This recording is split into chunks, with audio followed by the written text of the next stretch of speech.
Hello everyone. इस video में जो है हम लोग एक पढ़ने वाले हैं कि कोई भी एक्सेलरेशन जो है वेरिएबल हो। जैसे एक्सेलरेशन का मतलब क्या होता है? एक्सेलरेशन जो होता है, एक्सेलरेशन, इसके पास दो चीज होता है। एक होता है मैग्नीट्यूड और एक होता है डायरेक्शन, क्योंकि वेक्टर क्वांटिटी है। एक होता है मैग्नीट्यूड, एक होता है डायरेक्शन। तो बेसिकली जो एक्सेलरेशन है वो हमारा जो है मैग्नीट्यूड उसका फिक्स हो, कांस्टेंट हो। एक्सेलरेशन का मैग्नीट्यूड जो है कांस्टेंट हो लेकिन डायरेक्शन चेंज हो रहा हो, तो एक्सेलरेशन को बोलेंगे कि एक्सेलरेशन क्या है, वेरिएबल है। क्यों? क्योंकि कोई दोनों में से एक चीज तो क्या हो रहा है, चेंज हो रहा है। और अगर एक्सेलरेशन वेरिएबल है तो इसका मतलब है कि डायरेक्शन चेंज हो रहा है या मैग्नीट्यूड चेंज हो रहा है। लेकिन यहाँ पर मैग्नीट्यूड को कांस्टेंट दिया है तो हम क्या बोल सकते हैं, डायरेक्शन चेंज हो रहा होगा। या यहाँ पे डायरेक्शन कांस्टेंट देता तो बोलते कि मैग्नीट्यूड चेंज हो रहा होगा या दोनों चेंज हो रहा होगा। लेकिन यहाँ पर अगर एक कंडीशन हो तो उस केस में डिस्प्लेसमेंट कितना होगा, क्या होगा, इसके बारे में थोड़ा सा हम डिस्कशन करने वाले हैं। जैसे मान लीजिए कि एक यहाँ पर ऑब्जेक्ट है, ठीक है, और ये ऑब्जेक्ट को हम इस तरह से जो है इस तरह से ले गए, यहाँ पर अपने से ले गए, ठीक है ना। एक कांस्टेंट फोर्स लगाकर ऑब्जेक्ट को ले गए यहाँ से यहाँ तक अपने से। अब एक बात बताइए कि कांस्टेंट फोर्स के अगेंस्ट जो है इन एक्शन ऑफ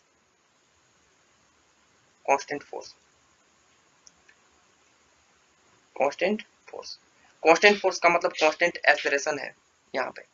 तो फोर्स जो है हम कभी इधर लगाएं, कभी यहाँ पर लगाएं, कभी यहाँ लगाएं, और कभी यहाँ लगाएं, कभी यहाँ लगाएं।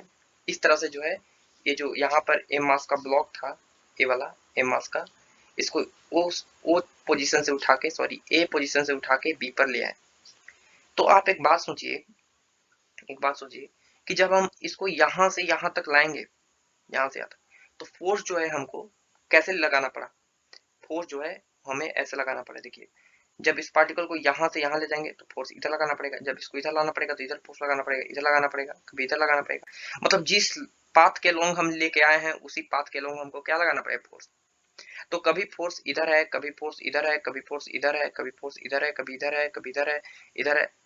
भले ही फोर्स का मैग्नीट्यूड, फोर्स फोर्स कांस्टेंट है, इसका मतलब है कि उसका मैग्नीट्यूड क्या है, फिक्स हो। मैग्नीट्यूड क्या हो, फिक्स हो। मैग्नीट्यूड फिक्स है मतलब फोर्स कांस्टेंट है, मैग्नीट्यूड फिक्स है मतलब फोर्स में क्या होता है, एक्सेलरेशन होता है। तो एक्सेलरेशन क्या है, फिक्स है। फोर्स इक्वल टू फॉर्मूला होता है मास इनटू एक्सेलरेशन। अब फोर्स कांस्टेंट है, फोर्स का मैग्नीट्यूड कांस्टेंट है, तो इसका मतलब है कि मास तो कांस्टेंट होता ही है, एक्सेलरेशन का मैग्नीट्यूड कांस्टेंट है। लेकिन फोर्स जो है वेरिएबल है, इसका मतलब है कि फोर्स जो है उसका एक्सेलरेशन भी चेंज हो रहा है, एक्सेलरेशन चेंज हो रहा है, इसका मतलब है कि उसका मैग्नीट्यूड चेंज हो रहा होगा और डायरेक्शन चेंज हो रहा होगा, या मैग्नीट्यूड फिक्स होगा, डायरेक्शन चेंज हो रहा होगा। तो यहाँ पे एक कंडीशन है, समझिए, यहाँ पे जब इस एम मास के ब्लॉक को ए से बी तक ले जा रहे हैं तो हमेशा जो है इसका डायरेक्शन चेंज हो रहा है, लेकिन मैग्नीट्यूड यहाँ पे दिया हुआ है फिक्स। फोर्स का मैग्नीट्यूड क्या दिया हुआ है, फिक्स दिया हुआ है। तो इस केस में डिस्प्लेसमेंट कितना होगा ये हमको बताना है। तो डिस्प्लेसमेंट जब ओ से बी तक ले गए हैं तो यहाँ से ए वाला, अगर यहाँ से यहाँ तक लाइन पार देंगे, हम ऐसे खींच देंगे ए से बी तक लाइन, इसको ए वाला ऐसे, तो ए डिस्प्लेसमेंट तो होने वाला नहीं है। ए डिस्प्लेसमेंट जो है गलत है। क्यों गलत है? क्योंकि डिस्प्लेसमेंट जो है, डिस्प्लेसमेंट अगर हम ए से बी तक ले जाते हैं और फोर्स हमेशा कांस्टेंट रहता है, फोर्स हमेशा जो है कांस्टेंट, डायरेक्शन फिक्स रहता है एक्सेलरेशन का, तब बोलते हैं कि डिस्प्लेसमेंट हुआ ए से बी तक। लेकिन यहाँ पे डिस्प्लेसमेंट ए नहीं हुआ है, तो डिस्प्लेसमेंट क्या हुआ है, समझिए। यहाँ पर एम मास का जो ऑब्जेक्ट है, एम मास का, इसको हम यहाँ पर लाएं, फिर यहाँ लाएं, फिर यहाँ लाएं, फिर यहाँ लाएं, फिर यहाँ लाएं, यहाँ छोटा छोटा डिस्प्लेसमेंट जुड़ते गए, जुड़ते गए, जुड़ते गए, जुड़ते गए, जुड़ते गए, यहाँ से इस तरह का यहाँ पर ले। तो छोटा छोटा डिस्प्लेसमेंट जो है वो ऐड हो जाके क्या बन जाएगा हमारा, ये छोटा छोटा डिस्प्लेसमेंट जो है वो ऐड होके क्या बना लेगा, ये पूरा पाथ का लेंथ बना लेगा। समझ गया ना, पूरा पाथ का क्या बना लेगा, लेंथ बना लेगा। इस तरह से पाथ का लेंथ बना लेगा। तो यहाँ पे डिस्प्लेसमेंट जो है, ए वाला डिस्प्लेसमेंट नहीं बोलेंगे, हम डिस्प्लेसमेंट बोलेंगे ए वाला, पाथ का लेंथ बोलेंगे, पाथ का लेंथ को एल बोल देंगे। तो यहाँ पर डिस्प्लेसमेंट जो है, डिस्प्लेसमेंट, डिस्प्लेसमेंट वो क्या हो जाएगा हमारा, पाथ का लेंथ हो जाएगा। पाथ का लेंथ हो जाएगा। क्लियर हुआ? याद रखिएगा हमेशा, ठीक है। जैसे मान लीजिए कि एक छोटा सा एग्जांपल कि फोर्स कांस्टेंट हो, उसका मतलब है मैग्नीट्यूड कांस्टेंट हो, डायरेक्शन चेंज हो रहा हो, तो उस केस में डिस्प्लेसमेंट जो है वो पाथ का लेंथ होता है। तो उसी तरह मान लीजिए कि यहाँ पर एक ऑब्जेक्ट है मास का और टेंजेंशियल एक्सेलरेशन ऊपर की तरफ है, टेंजेंशियल एक्सेलरेशन।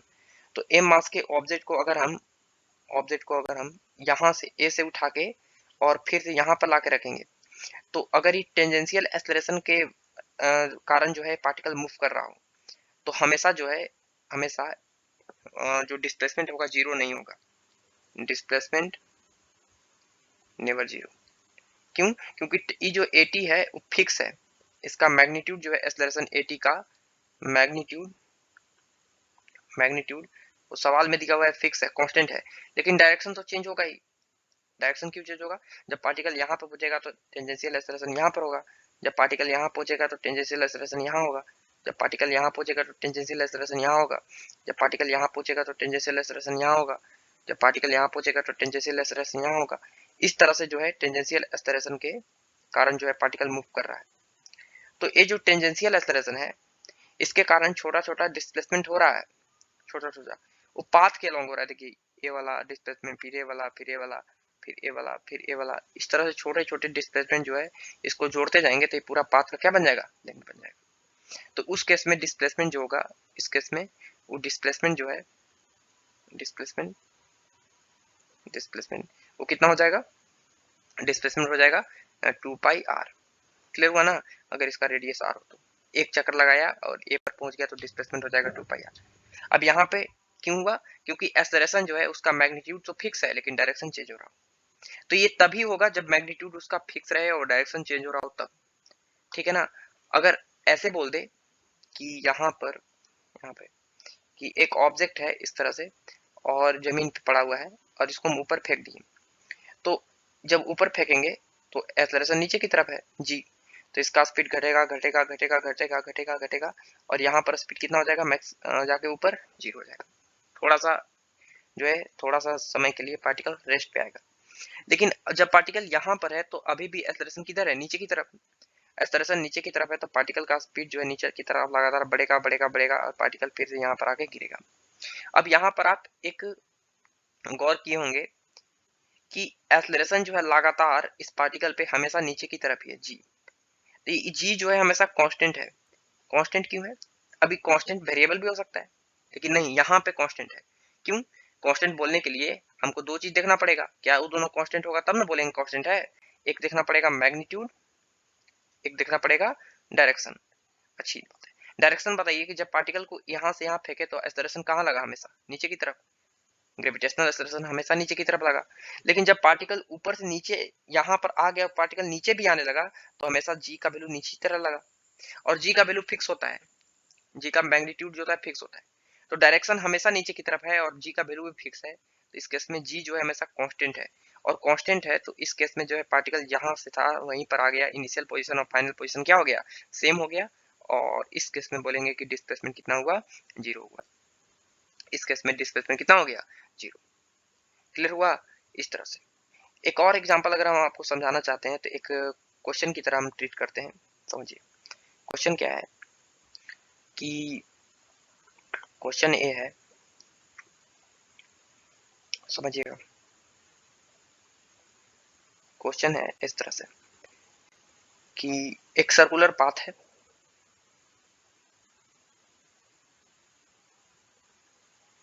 ठीक है, एक सर्कुलर पाथ है और यहाँ पर सॉरी,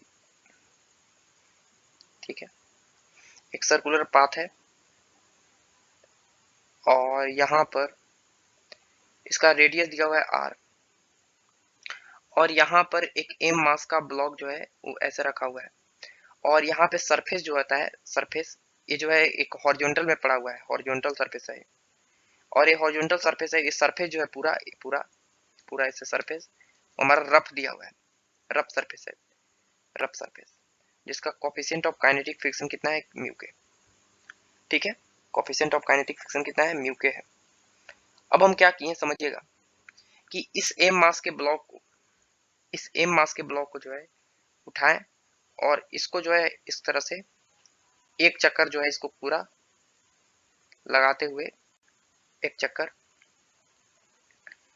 और यहाँ पर उठा के फिर से वहीं ले आए, एक चक्कर ले आए। सवाल ये है, बताना है point the work done by kinetic friction. ये सवाल है, हमको वर्क डन बताना है काइनेटिक फ्रिक्शन के द्वारा। अब यहाँ पर सब कोई बोलेंगे वर्क डन जो है जीरो है, अगर हम ऊपर वाला कॉन्सेप्ट अगर नहीं पढ़ाते तो। क्यों? क्योंकि वर्क डन क्यों जीरो है? क्योंकि जिस पार्टिकल को यहाँ से उठा के लाए यहाँ पे ला के रख दिए तो डिस्प्लेसमेंट कितना हो गया? जीरो। लेकिन ये डिस्प्लेसमेंट जीरो वेक्टर जो आया गलत है, क्योंकि हम बोले कि यहाँ पे हम किसका वर्क डन पूछ रहे हैं? काइनेटिक फ्रिक्शन का। और काइनेटिक फ्रिक्शन जो है हमेशा एक डायरेक्शन चेंजिंग वाला फोर्स है। जिस डायरेक्शन में ऑब्जेक्ट जाएगा उसी डायरेक्शन में जो है फ्रिक्शन लग जाएगा। जैसे जब पार्टिकल जो है यहाँ पर गया, यहाँ पे, ठीक है, यहाँ पे जब पार्टिकल एम मास जाएगा तो बताइए फ्रिक्शन किधर रहेगा? यहाँ पे नॉर्मल लग रहा है ऊपर की तरफ और mg लग रहा है अंदर की तरफ। ये प्लेन में पड़ा हुआ है, प्लेन में, समझ रहे ना, हॉरिजॉन्टल प्लेन में कुछ इस तरह का, ठीक है। और यहाँ पर एम मास का है, उस तरह के घुमा रहे हैं इसको इस तरह से। तो ऊपर लग रहेगा एम एन और नीचे लगेगा एम जी। तो उसी तरह ऊपर लगेगा एन और अंदर की तरफ लगेगा एम जी। तो एम मास के ब्लॉक जो है वो, उसको अगर हम ऊपर ले जा रहे हैं ऊपर, तो काइनेटिक फ्रिक्शन किधर रहेगा? ऐसे एफ के नीचे की तरफ, ठीक है ना, नीचे की तरफ काइनेटिक फ्रिक्शन लग गया। उसी तरह जब एम मास का ब्लॉक यहाँ आएगा तो काइनेटिक फ्रिक्शन किधर लगेगा? अब इधर लगेगा, ठीक है ना। काइनेटिक फ्रिक्शन इधर, भले वेलोसिटी इधर है लेकिन काइनेटिक फ्रिक्शन किधर लगेगा? पीछे। यहाँ पे जब पहुंचेंगे तो काइनेटिक फ्रिक्शन लगेगा पीछे, भले वेलोसिटी आगे है। यहाँ पे पहुंचेगा तो काइनेटिक फ्रिक्शन इधर लगेगा। मतलब जिस डायरेक्शन में ऑब्जेक्ट रहेगा उसके जस्ट अपोजिट डायरेक्शन में जो है उसके रिलेटिव मोशन को अपोज करने के लिए जो है फ्रिक्शन लग जाएगा, ठीक है ना। जब एम मास का ब्लॉक यहाँ पहुंचेगा यहाँ पर तो फ्रिक्शन इधर लगेगा। जब एम मास का ब्लॉक यहाँ पहुंचेगा तो फ्रिक्शन इधर, यहाँ पहुंचा तो इधर। इसका मतलब है कि फ्रिक्शन जो है उसका मैग्नीट्यूड तो फिक्स है। फ्रिक्शन जो होता है क्या होता है? काइनेटिक फ्रिक्शन म्यू के इंटू एन, एन का वैल्यू है mg। तो फ्रिक्शन जो है एफ के, उसका मैग्नीट्यूड तो फिक्स है म्यू के mg। लेकिन यहाँ पे ध्यान से देखिए कि फ्रिक्शन का जो मैग्नीट्यूड है वो फिक्स है, लेकिन डायरेक्शन क्या हो रहा है? चेंज हो रहा है। मैग्नीट्यूड फिक्स है लेकिन डायरेक्शन क्या हो रहा है? चेंज हो रहा है। डायरेक्शन चेंज हो रहा है तो इस केस में हम नहीं बोल सकते हैं, इस केस में नहीं बोल सकते हैं कि जो डिस्प्लेसमेंट है जीरो होगा, क्योंकि ऊपर हम बता दिए। क्लियर हुआ ना? तो अगर हम वर्क डन पूछे, वर्क डन, तो वर्क डन इक्वल टू होता है एफ डॉट डी एस, ये होता है फॉर्मूला। और उसका surface integral, total surface integral बोल दिए और लूप में लगा दिए, sorry, F dot D S होता है। अब बताइए कि work done equal to force, force तो कांस्टेंट है, फोर्स क्या है हमारा? कांस्टेंट। और यहाँ पे इसको ओपन करेंगे अगर हम फोर्स और डिस्प्लेसमेंट को, तो लिखेंगे एफ डी एस कॉस कितना डिग्री? 180 डिग्री। क्यों इसलिए लिखेंगे? क्योंकि जब पार्टिकल जो है ऊपर जाएगा छोटा सा, ऐसे छोटा सा डिस्प्लेसमेंट अगर ऊपर की तरफ होगा पार्टिकल का और फोर्स किधर रहेगा? पीछे की तरफ, दोनों के बीच में एंगल कितना हो जाएगा? 180 डिग्री। जब पार्टिकल यहाँ पर है तो फोर्स लगेगा पीछे की तरफ एफ के और डिस्प्लेसमेंट छोटा सा होगा डी एस, छोटा सा डिस्प्लेसमेंट डी एस। अब जो है देखिए 180 डिग्री।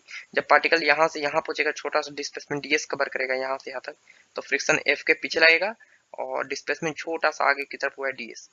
तो हमेशा दोनों के बीच में एंगल 180 डिग्री है, तो इसलिए हम इसको ओपन कर सकते हैं एफ डी एस कॉस 180। तो वर्क डन इक्वल टू हो गया integration of F D S cos 180 का वैल्यू -1, एफ के निकाल चुके हैं, कितना था? Mu K M G into integration of, minus बाहर निकाल देंगे, सब कांस्टेंट है, इंटीग्रेशन ऑफ डी एस। अब बात है कि डी एस मिलकर क्या बन जाएगा? ये डी एस मिलकर क्या बन जाएगा? ds वेक्टर नहीं है, ds लेंथ है। और ये ds डी ये ds ये ds ये ds ds ds ds ds मिलके क्या बन जाएगा? पूरा पाथ का लेंथ बन जाएगा। और पूरा पाथ का लेंथ बन जाएगा तो उसको जगह पे कितना लिख देंगे? इसके जगह पे 2 पाई। तो work done by kinetic friction हो जाएगा minus mu K mg into 2 pi r।